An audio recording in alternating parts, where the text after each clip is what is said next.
ময়লা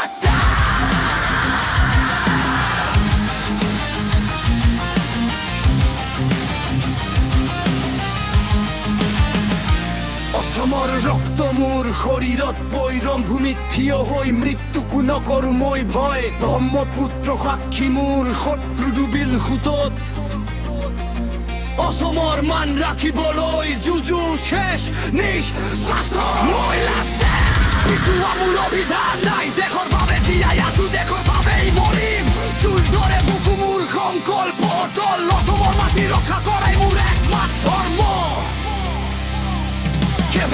হাৰাই ঘাট মোৰ যুদ্ধ ক্ষেত্ৰ মোগল বাহিনী আহিল শক্তি লৈ ভাঙিবলৈ মোৰ দেশৰ ভেটি কিন্তু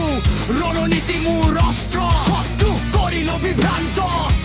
নদীৰ বুকুত সাজিলো মই নতুন যুদ্ধৰ অংগ সৰু নাও দ্ৰুতাঘাত এই মোৰ মনতে শত্ৰু বেলা পালে বোধ মই লাচি চটপট বৰ প্ৰবিটো পদক্ষেপ খুব জম আৰু ঘাতক দেহ দুৰ্বল আছিল কিন্তু মন মোৰ দৃঢ় জীৱনৰ শেষ নিশ্বাসলৈকে যুঁজো নকৰি কোনো আতংক দেশৰ বাবে মৰি থকাও মোৰ বাবে গৌৰৱ অসমৰ মাটিতে লিখি মোৰ ইতিহাসৰ পৃষ্ঠা মই লাচিত অসমৰ ৰক্ত মোৰ ক্ষীৰাত মই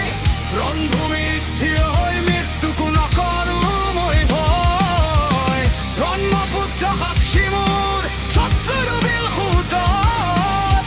অসমৰ মান ৰাখিবলৈ যুঁজু শেষ নিঃশ্বাস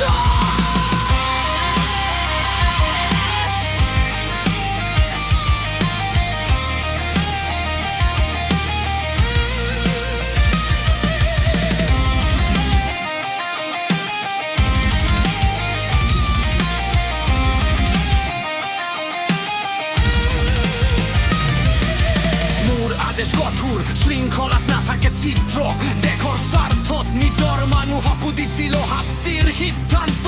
কাৰণ মোৰ বাবে প্ৰথমে দেশ তাৰ পিছত সকলো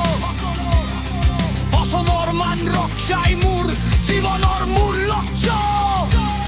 অসুখে দেহ ভাঙিলে কিন্তু মন মোৰ অচল যুদ্ধ ক্ষেত্ৰত দিয়ে হৈ কৰিল শত্ৰুক সম্পূৰ্ণ বিফল ব্ৰহ্মপুত্ৰৰ ঢৌৱে ক'লে মোৰ সাহসৰ কাহিনী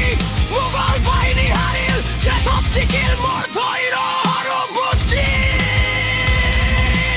অসমৰ বাবে জোৰাই থকা এই মোৰ সত্য মোৰ লক্ষ্য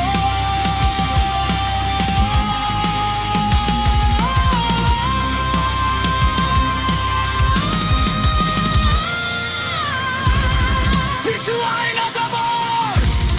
যুঁজিব শেষ লৈ দেশৰ মান ৰাখিবলৈ